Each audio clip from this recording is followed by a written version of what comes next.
नमस्कार, सुजस बुलेटिन में आपका स्वागत है। मैं हूं आपके साथ अश्विनी सरोही। एक नजर हेडलाइंस पर। मुख्यमंत्री ने 128 आधुनिक ब्लू लाइन बसों को दिखाई हरी झंडी। 23 आगारों में आवंटित की गई नई बसें। रोडवेज बसों से राजधानी से गांवों तक का सफर होगा सुगम। प्रदेश में धार्मिक और हेरिटेज पर्यटन का हो रहा विकास। मुख्यमंत्री ने नाहरगढ़ आमेर को आइकॉनिक टूरिस्ट डेस्टिनेशन बनाने के दिए दिशा निर्देश। प्रदेश को पर्यटन और संस्कृति का वैश्विक केंद्र बनाने की दिशा में कदम। उप मुख्यमंत्री दिया कुमारी ने पर्यटन और संस्कृति से जुड़े विकास कार्यों में गति लाने के दिए निर्देश। मुख्यमंत्री श्री भजनलाल शर्मा ने हाल ही में जयपुर के अमर जवान ज्योति पर राजस्थान राज्य पथ परिवहन निगम की 128 आधुनिक एवं सुविधायुक्त ब्लू लाइन बसों का शुभारंभ किया था। उन्होंने बसों को हरी झंडी दिखाकर रवाना किया और इसके साथ ही आपनी बस, राजस्थान रोडवेज ग्रामीण परिवहन सेवा तथा वोल्वो स्कैनिया और एसी बसों में सीट पर भोजन सुविधा की भी शुरुआत की। मुख्यमंत्री ने कहा कि राज्य सरकार का लक्ष्य प्रदेशवासियों को सुरक्षित, सुलभ और आधुनिक सार्वजनिक परिवहन सेवा उपलब्ध कराना है। नई ब्लू लाइन बसें 23 आगारों को आवंटित की गई हैं, जिससे राजधानी से लेकर गांवों तक परिवहन नेटवर्क और अधिक मजबूत होगा। आपनी बस राजस्थान रोडवेज सेवा के तहत रेवेन्यू शेयरिंग मॉडल पर 357 मार्गों पर बसें शुरू की जा रही हैं। इन बसों से 169 ग्राम पंचायतों को सीधी परिवहन सुविधा मिलेगी, जिससे ग्रामीण क्षेत्रों में शिक्षा, स्वास्थ्य, रोजगार और अन्य मूलभूत सुविधाओं तक पहुंच आसान होगी। यात्रियों को राज्य सरकार द्वारा दी जा रही मुफ्त और रियायती यात्रा योजनाओं का लाभ भी इन बसों में मिलेगा।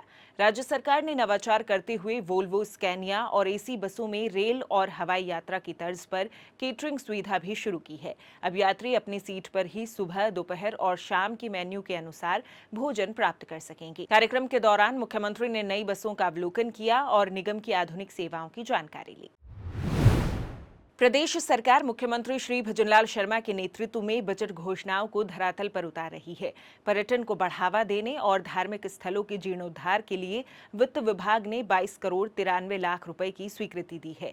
जयपुर में नाहरगढ़ और आमेर को आइकॉनिक टूरिस्ट डेस्टिनेशन बनाने के लिए 4 करोड़ 37 लाख रुपए स्वीकृत किए गए हैं। वहीं रणथंभौर के त्रिनेत्र गणेश मंदिर में श्रद्धालुओं की सुविधा के लिए 2 करोड़ रुपए से अधिक की राशि मिलेगी। राजसमंद के द्वारिकाधीश मंदिर के लिए 1 करोड़ रुपए से अधिक स्वीकृत किए गए हैं, जिससे बारादरी, फूड कोर्ट, पार्किंग और विद्युतीकरण के कार्य होंगे। इसी तरह बाड़मेर, जयपुर, पाली, सिरोही, उदयपुर, भरतपुर और अन्य जिलों के प्रमुख धार्मिक स्थलों के जीर्णोद्धार व सौंदर्यीकरण के लिए भी करोड़ों रुपए की वित्तीय मंजूरी दी गई है। मुख्यमंत्री का कहना है कि सरकार का लक्ष्य धार्मिक और हेरिटेज टूरिज्म को बढ़ावा देकर प्रदेश की संस्कृति और आस्था को नई पहचान दिलाना है, साथ ही रोजगार के अवसर भी सृजित करना है।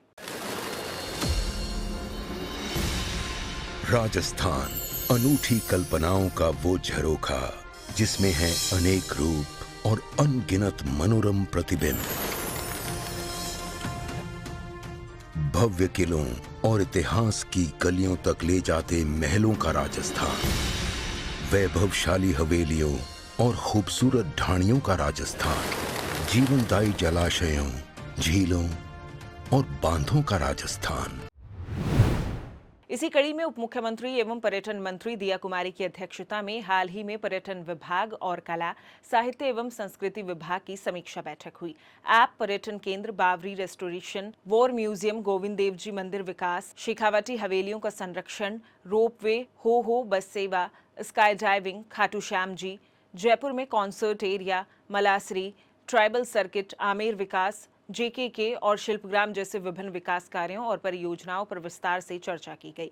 इसके साथ ही एडवेंचर पॉलिसी और फिल्म पॉलिसी से संबंधित बिंदुओं पर भी विचार विमर्श कर उप मुख्यमंत्री ने अधिकारियों को आवश्यक दिशा निर्देश प्रदान किए। उप मुख्यमंत्री दिया कुमारी ने कहा कि पर्यटन और संस्कृति से जुड़े सभी विकास कार्यों की प्रगति में तेजी लाई जाए और तय समय सीमा में लक्ष्यों को पूरा किया जाए।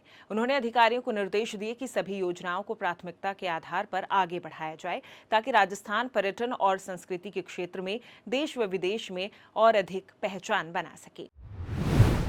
सुजस बुलेटिन में फिलहाल के लिए इतना ही। फिर होगी आपसे मुलाकात, तब तक के लिए नमस्कार।